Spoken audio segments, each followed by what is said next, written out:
Welcome to the Jordan B. Peterson podcast. You can support these podcasts by donating to Dr. Peterson's Patreon, the link to which can be found in the description. Dr. Peterson's self-development programs, self-authoring, can be found at selfauthoring.com.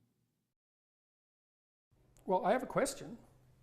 I guess I'd like to know a little bit more about why you specifically chose the title, The Master and the Emissary. That's in an attempt to explain what I believe to be the relationship between the two brain hemispheres. That, like most other things in life, they're unequal and asymmetrical, and that one of the brain hemispheres sees more than the other. That is the one that I've designated the master, and is the right hemisphere. That's a weird inversion, because people often think of the left hemisphere as the one that's like dominant. They do. Traditionally, that's been the case.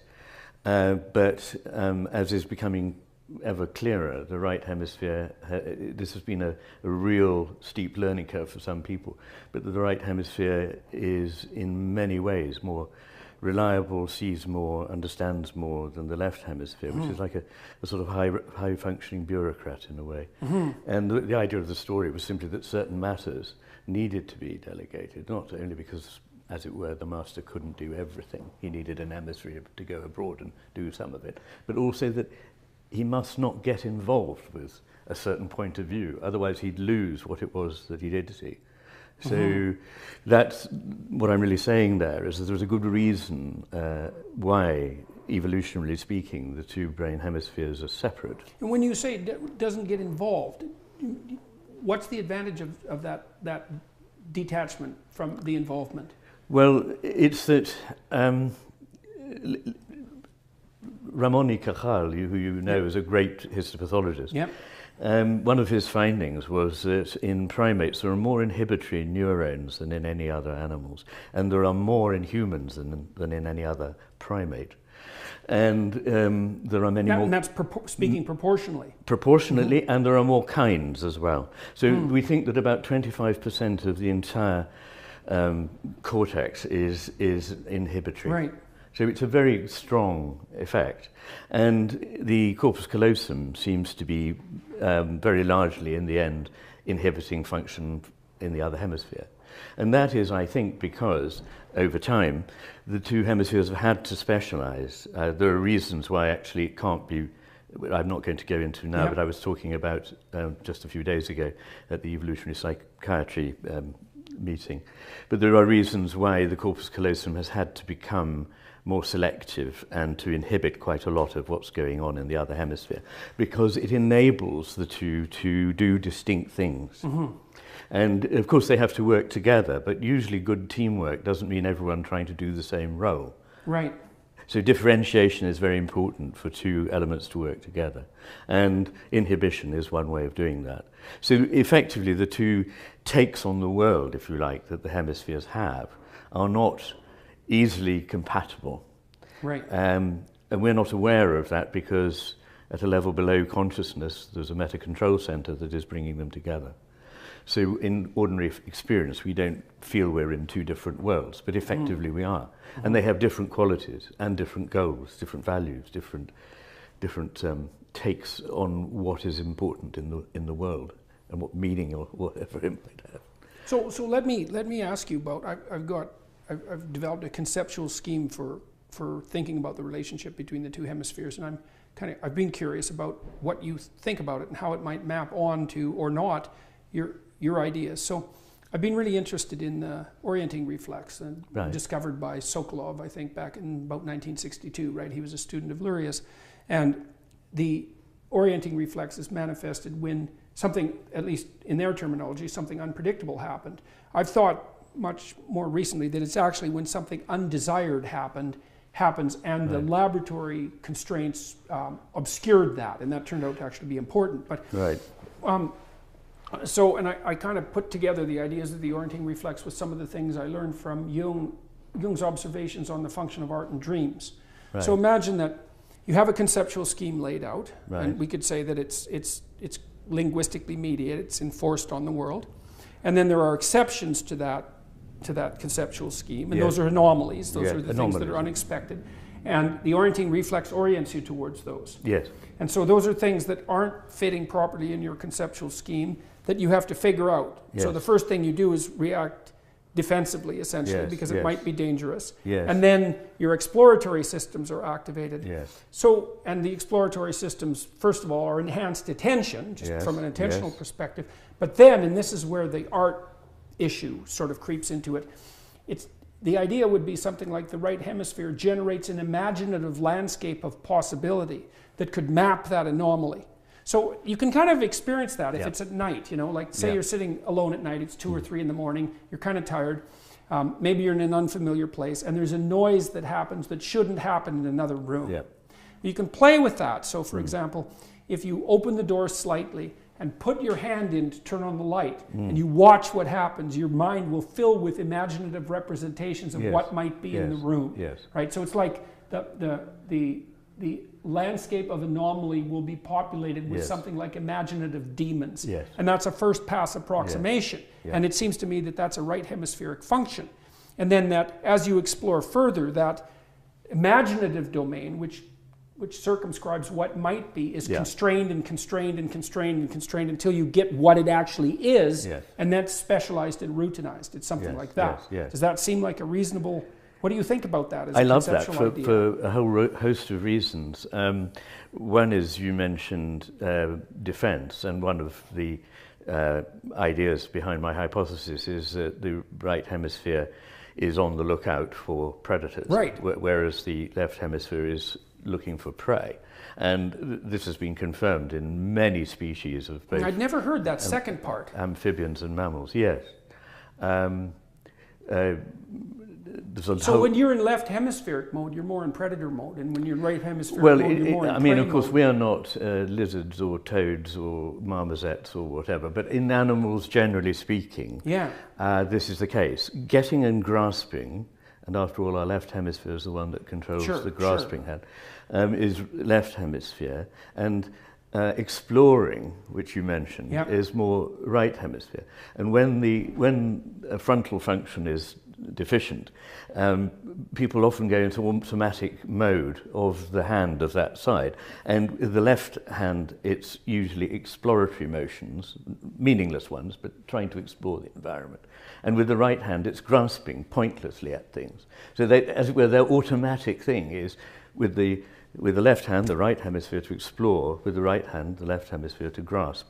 So when you said exploratory, and you said defensive, and you said also opening up to possibilities, these are all aspects of the way the right hemisphere, I often say the right hemisphere opens up to possibility, Right. whereas the left hemisphere wants to close down to a certainty. Right. And you need That's both a chaos of these. and order issue. too, Chaos I and would say. order. Yeah, exactly. And you know, I loved in your talk, you talked about a chaos and order, but if I may say so, you seemed, and maybe you'd like to gloss that a little, you seem to suggest that it would be good, we can't get rid of chaos, but you seem to imply that it would be better if we could, whereas my view is that chaos and order are necessary to one another, and there is a proper sort of harmony or balance. Well, okay. I think that's as deep a question as you could possibly ask, I would say, in some sense. I mean, I would say there's a central theological issue there. And Yes. the issue there is in Genesis, the proper environment of humanity is construed as a garden. Yes. And so I see that as the optimal balance of chaos and order. Because Right. nature flourishes and is Yes. prolific and is chaotic. Yes. And then if you add harmony to that, you have a Yes. garden. Yes. So you live in the garden, you're supposed to tend the garden. Okay, so now the garden is created, it's a walled space, because Yes. Eden is a walled space. It's Yes. paradisa, it's a walled garden. That's it. Now the thing is, as soon as you make a wall, you try to keep what's outside out, but you can't, because the boundaries between things are permeable. So if you're going to have reality and you're going to have a bounded space, you're going to have a snake in the garden. Yes. Now then the question is, what the hell should you do about that? Should you Yes. make the walls so high that no snake can possibly get in? Or should you allow for the possibility of snakes, but make yourself strong enough so that you can contend with them? Yes. And I think there's an answer there that goes deep to the question of even maybe why, theological question of why God allowed evil to exist in the world. I agree with you. It's like, well, do you make people safe or strong? And Yes. strong is better. And safe might not be commensurate with being. Like it might not be possible to exist and to be safe. Well, our existence is predicated on the fact that we die, so it's never safe. Well, it's certainly bounded, right? Yes. I mean, and it's inevitably wrapped up with that sort of finitude. Yes. So there's a lovely, lovely Jewish idea, an ancient idea. Yes. It's one of the most profound ideas I've ever come across. And so it's a kind of a Zen koan, and here it is that, so it's a question about the classic attributes of God, omniscient, omnipresent, and omnipotent. What does a being with those three attributes lack? Well, what kind of question is that? And the answer is limitation. Yeah. And the second answer is that's the justification for being. Yeah. Is that the unlimited lacks the limited. Exactly. And so the limited is us. For anything to come into existence, there needs to be an element of resistance. And so things are never predicated on one pole of what is always a dipole. Right. Everything has that dipole. Yeah, it's like a structure. Prerequisite for being. It is, and it's imaged in the yin-yang idea. But it seems to me very important, because in our culture we often seem to suppose that certain things are just good and other things are just bad, and it would be good if we could get rid of the bad ones. But actually, by pursuing certain good things that are good within measure too far, they become bad, and so forth. Right. But let's go back to your anomaly thing, because Ramachandran calls the right hemisphere the anomaly detector. Yes. And so I think that that's a very important point, because there are two ways you can react to an anomaly. One is to, and both have to be explored. One is to try and prove that it's not really an anomaly, and therefore you can carry on with things as normal. Yes. And the other is that's the hopeful. That's what you hope will happen. That's the typical left hemisphere approach. It doesn't want anything to have to shift. Yeah. And quite reasonably, you don't want to be chaotically shifting if you're onto a good thing. Yeah, it's too stressful. Exactly. It takes too much work. And you might actually be mistaken. In a way, it's perfectly correct to be wary, but it's not correct to be so wary that you blot out anomalies. And there's a lot of evidence, as I'm sure you know, that the left hemisphere simply blots out everything that doesn't fit with its take. It doesn't see it, actually, at all. Right. So there's a hugely important element in the right hemisphere going, hang on, but there may be another way of thinking that will accommodate this better. And actually, good science needs, yes, to be skeptical about anomalies, otherwise there'll be chaos, but it also needs to be able to shift when an anomaly is large enough. Right.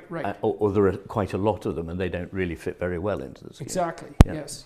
So there's another observation that Jung made, which I love this observation. He was trying to account for radical personality transformation. Right. And so his idea was this, and I think it's commensurate with the ideas of inhibition between the two hemispheres.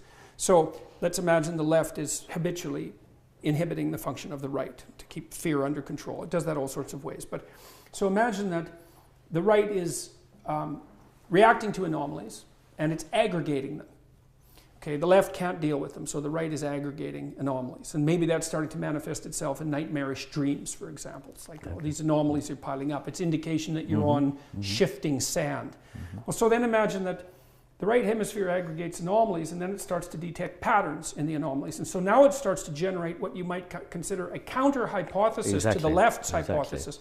If that counter-hypothesis gets to the point where the total sum, in some sense, of the anomalies plus the already mapped territory can be mapped by that new pattern, then at some point it will shift, and the person will kick into a new personality configuration. It's like a Piagetian stage transition, except more dramatic. It is, and what a Piagetian stage transition is also like, and subsumes both, is Hegelian Aufhebung, the idea that a thing is opposed by something else, but when there is a synthesis, it's not that one of them is annihilated. Right. They're both transformed and taken up into the new whole, which embraces what before looked like an opposition. Right. Yes. Okay, so here's a question for you. You know, when I read Thomas Kuhn, I was reading Piaget at the same time, and I knew that Piaget was aware of Kuhn's work, by the way. And the problem I had with Kuhn and the interpreters of Kuhn is they don't seem to get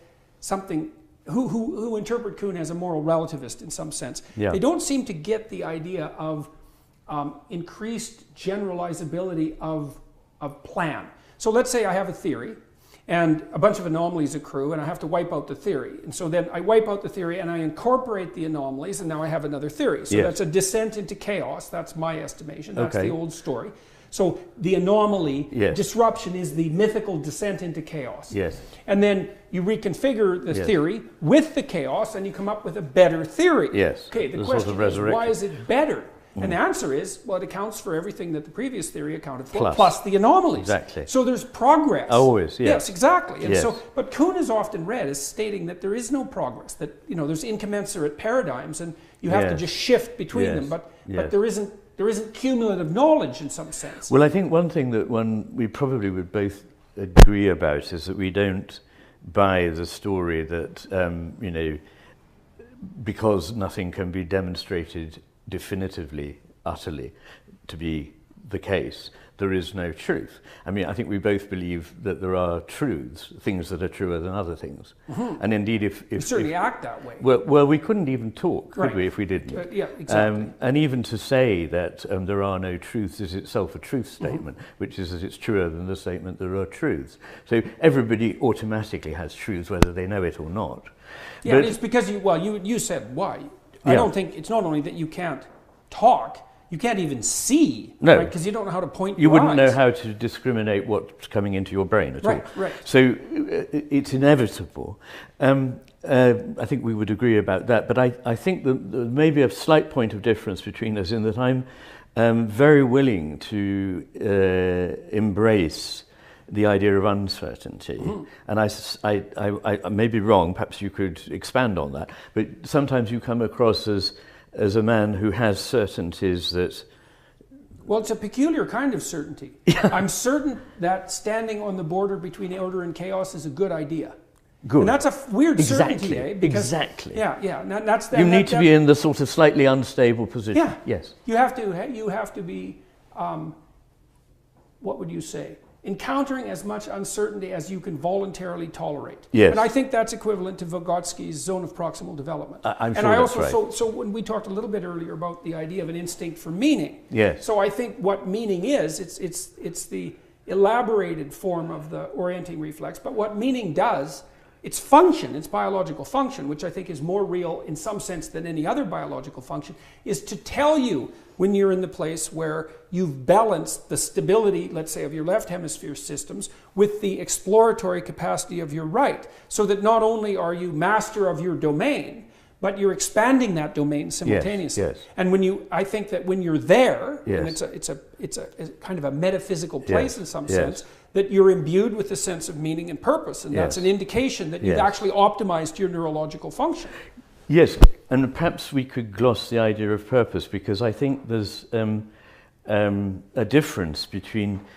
People get very confused, I think, about the idea of purpose, particularly whether there's a problem that suggesting there is a purpose, and I believe there is a purpose, or there are purposes to the cosmos, not just to my daily life.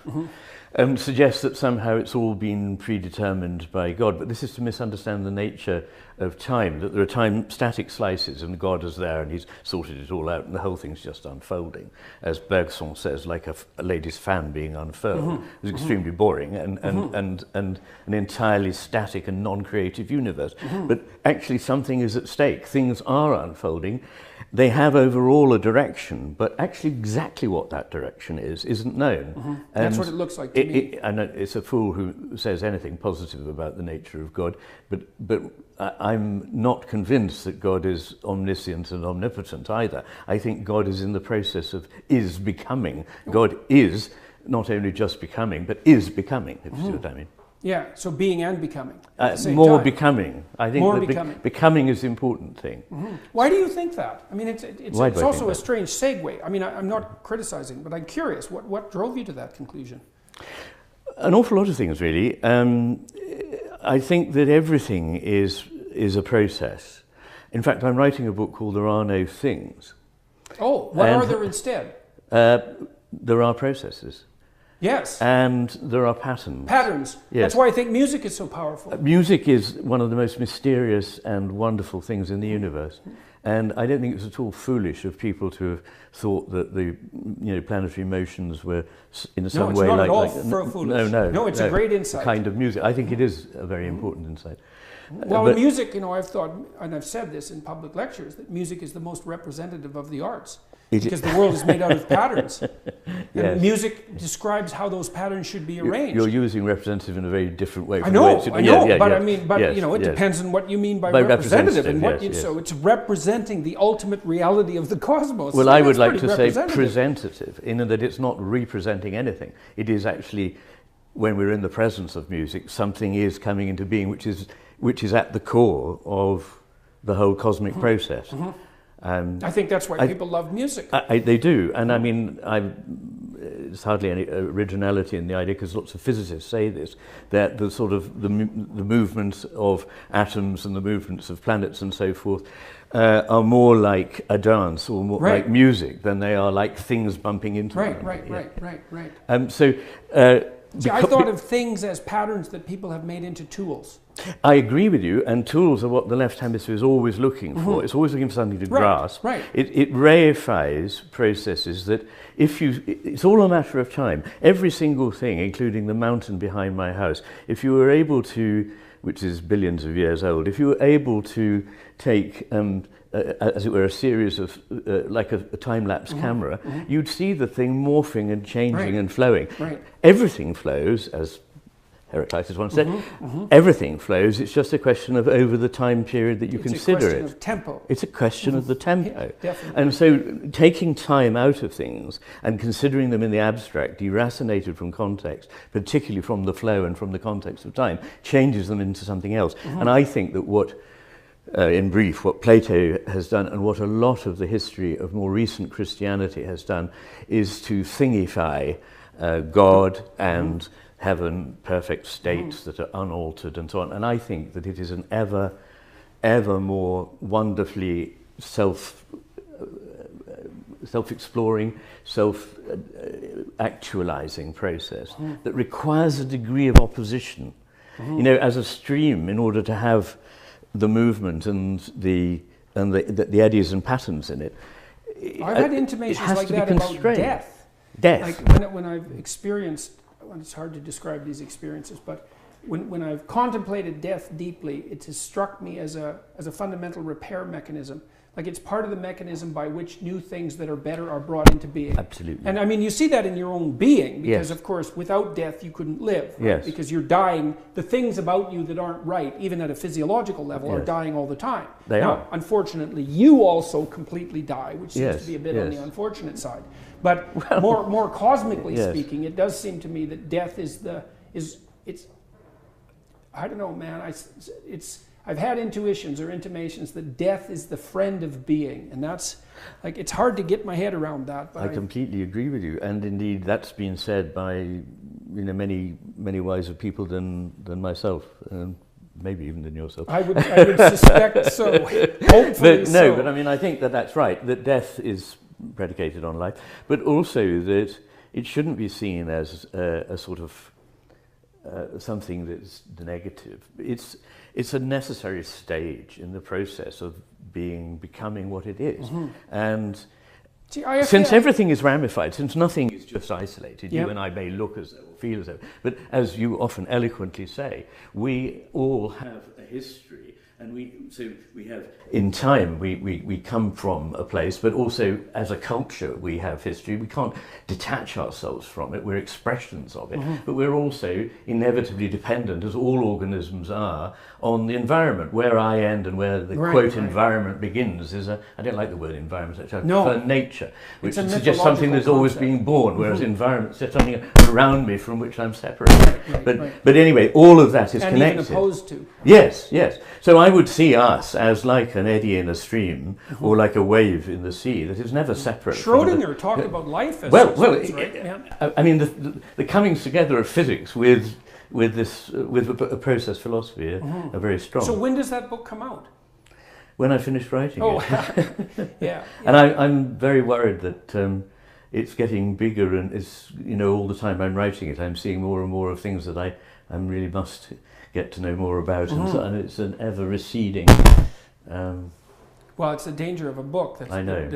that aims at something fundamental, because I you know. you never hit the proper boundaries. That's it. I need that wall.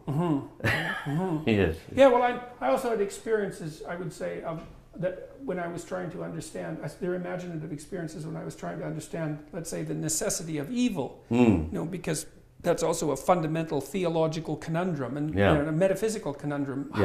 Why is it that being is constituted such that evil is allowed to exist? Yeah. Right? It's Ivan Karamazov's critique of Alyosha's Christianity, essentially. Yeah. What kind of God would allow for this sort of thing? It's the ancient question. Yeah, it's an ancient question. And I mean, part of what I thought, I thought about the adversarial element to that, which is that you need a challenge, because you're not forced to bring forth what you could bring forth without a challenge. And the greater the thing that you're supposed to bring forth, the greater the challenge has to be. So you need an adversary, something like that. Yes. But then I also thought that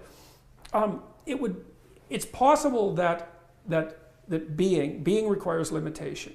You might say optimal being requires free choice. I know I'm going through a lot of things quickly. Free choice requires the real distinction between good and evil, because without that you don't have choice.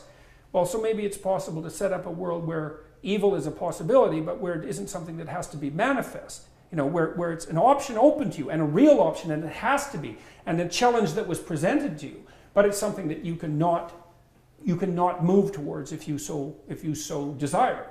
And that seems to me to be something like the ethical requirement. That's the fundamental ethical requirement, to avoid evil. Well, I'm sure that doesn't mean it shouldn't exist. That's not the same issue.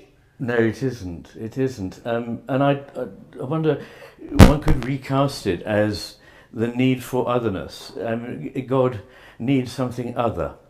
And that other, if it's not going to be just part of God, has got to be free. Otherwise there will be no creation. I mean, the nature that there is something other than God, it may in the end come from and come back to that God, or that divine essence, or that whatever. But there's a wonderful... Yeah, something I can't figure out either. Like in the Christian idea, there's the end of time where the evil is separated from God forever. Yes. And I think about that as a metaphysical... Well, you might think, if it's a form of... Like, imagine it's a form of perfection, a form of striving for perfection. You fragment yourself, you challenge yourself, you throw what's not worthy into the fire, everlasting, something like that. And so what you end up with retained is much better than what you started with through the trials, something like that. Well, that sounds a bit like the dialectical process that we were talking about. Right. And you have alluded to a couple of very good Jewish myths. And there's one in the Lurian Kabbalah about the creation, which I don't know if you know it, but it's absolutely riveting to me. The idea is that the primary being, Ein Sof, the ground of all being, needs something other to come into being, the creation. And that creation, what does that Ein Sof do? What is his first act? Is it to stretch out a hand and make something? Not a bit. The first act is to withdraw, to create a place in which there can be something other than Ein Sof. And so the first stage is called Tzimtzum, and sounds negative, as so many creative things do, withdrawal. And then in that space there are vessels, and a spark comes out of Ein Sof and falls into the vessels, and they all shatter. And that's called Shefarat HaKelim, the shattering of the vessels. I've run across that in Jung. Right, yes. Yeah. And then there is the third stage, repair, in which what has just been fragmented is restored into something greater. And so this process carries on. And it's, in my terms, very like what happens with the hemispheres. The right hemisphere is the one that is first accepting. It is sort of actively receptive, if you can put it that way, to whatever is new. You were talking about Elkin and Goldberg and so on. And then whatever that is then sort of processed by the left hemisphere at the next stage into categories. So it's a bit of that, and try to understand it. But of course whatever it is much bigger than any of the categories. So they all break down. And it gets restored in the right hemisphere into a new whole. The tikkun, the repair. That's tikkun, right? Tikkun. Tikkun. Right. And you know, the kind of easy way of thinking about it is learning a piece of music. You're first of all attracted to it as a whole. You then realise that you need to practice that piece at bar 28, and you realise that, you know, at bar 64 there's a return to the dominant or something. And then, actually, when you go on stage, you've got to just forget all about that. But it's not that that work was lost, it's just that it's no longer present. Right.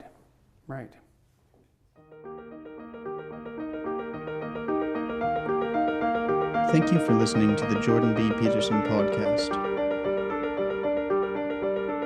To support these podcasts, you can donate to Dr. Peterson's Patreon account, the link to which can be found in the description of this episode. Dr. Peterson's self-development programs can be found at selfauthoring.com.